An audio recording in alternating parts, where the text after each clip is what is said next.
G'day, here's a parcel of Boulder Opal from central Queensland, rules millimetres, material's been wetted. Some of the white that you can see there's a reflection of the lights. Okay, this first piece of Boulder Opal with the seams of colour running through. This is low grade. The idea of this selling it the way I am is so you can practice grinding down and following the veins. So you learn how to do that without spending a lot of money.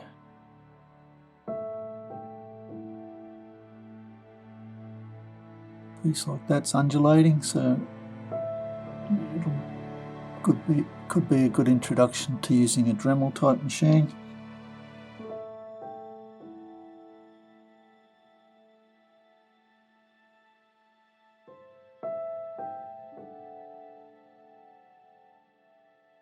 Again, this piece needs to be ground off, and you'll see should see the vein of opal through there.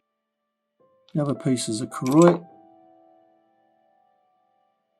These aren't high grade, but in saying that, you can see here the layer of colour runs around, so it might be worthwhile investigating that. Otherwise you can slice it through this way, get 3 or 4 stones with a vein of colour on it. These are just basically offcuts, nice pattern up this end anyway. That's too porous to polish. This is a nice piece of purple veined material. Probably won't be able to polish this, might be a bit too soft. Anyway, like I said, it's a beginner's parcel. Get the feel for Boulder. Hope you've enjoyed. Cheers.